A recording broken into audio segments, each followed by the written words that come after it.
New Kingdom. The New Kingdom, 18th to 20th dynasties, 1550 to 1070 BCE.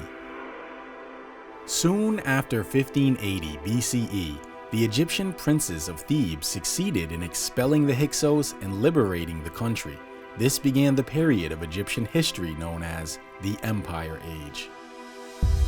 Once again, there was a reunification, and the pharaohs consciously revived the traditions of the early 12th dynasty.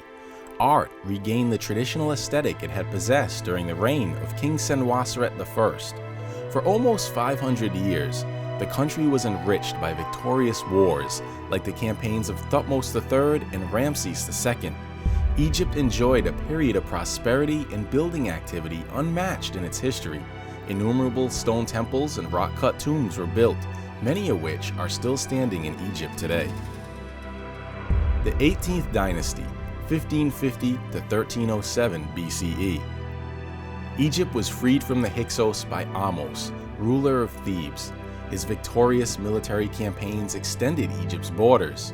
Egypt spread north across all of Palestine and parts of Syria to the Euphrates and Orontes rivers.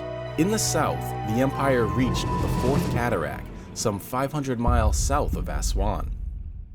All of the early kings of the dynasty up to Amenhotep III played some part in these wars. Military operations were lessened during the reign of King Hatshepsut, wife and half-sister of Thutmose II, who was appointed regent during the minority of her nephew, Thutmose III. She was not satisfied with merely being a regent. She appointed herself pharaoh and reigned for 22 years in Thutmose's stead.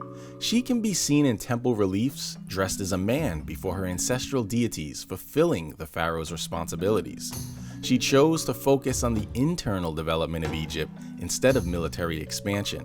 Together, Hatshepsut and Thutmose III united the priesthoods of Egypt under her own vizier, Hapu-Seneb. After Hatshepsut's death, Thutmose III resumed the military policies of his ancestors. He went on to become a renowned warrior. Much of the wealth of Egypt's military conquests had been donated to Egypt's central temples. During the reign of Thutmose III's grandson, Amenhotep III, these donations had greatly increased the power and wealth of the priesthood of Amun at Karnak Temple. The priesthood's power became so extensive that it began to interfere with the activities of the royal house. Partly in response to the priest's rising power, Amenhotep III began enacting profound cultural changes regarding the idea of the divinity of the king.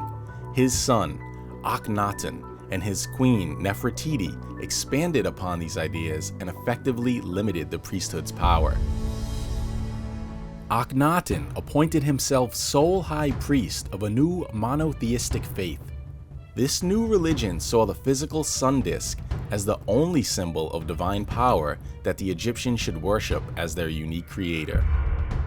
The names of most of the other deities were removed from monuments. The court left Thebes, the city of Amun, and took up residence in the newly created capital of Akhenaten in Middle Egypt near Hermopolis.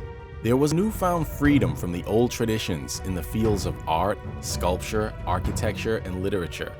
Images became more naturalistic and architectural forms related more to human needs.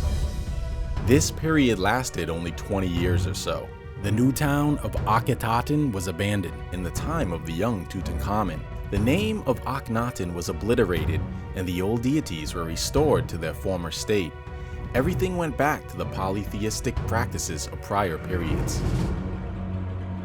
19th and 20th dynasties, 1370 to 1307 BCE. As the dynasties changed, the throne passed to military leaders. The power first went to Horemheb, prime minister of Tutankhamun, then to Seti I, and eventually to Ramses II. The Egyptian armies marched to Palestine and Syria to consolidate the weakened empire that was now threatened by the Hittites, a more powerful enemy than Thutmose III had ever confronted. The climax of this period was the long reign of Ramses II, which lasted 67 years. This king built more monuments that have survived than any other pharaoh. Even though Ramses had more than 100 children, he still outlived his 13 eldest sons. There were 9 more kings following Ramses II, most of whom ruled no more than a few years. Soon after his death, the country was attacked by a large confederation of dispossessed people from the eastern Mediterranean called the Sea Peoples. Merneptah and Ramses III successfully warded off the danger around 1185 BCE and helped Egypt to regain part of its glory and its empire. In the following period, during the reigns of Ramses IV to Ramses XI, there is evidence that Egypt suffered from severe economic difficulties such as inflation, famine, and political setbacks. People started to rob the tombs in the Valley of the Kings, the workers went on strike, and there were administrative and judicial scandals. Countless foreigners, including a large portion of people from the East, settled on the banks of the Nile as farmers, prisoners of war, or political refugees. The victories of this period resulted in the capture or recapture of rich Syrian cities. The conquering of these cities brought inhabitants and herds, as well as the imposition of an annual tribute payable by towns that sought the protection of Egypt against its enemies. This wealth poured into the royal treasury and into officials' pockets.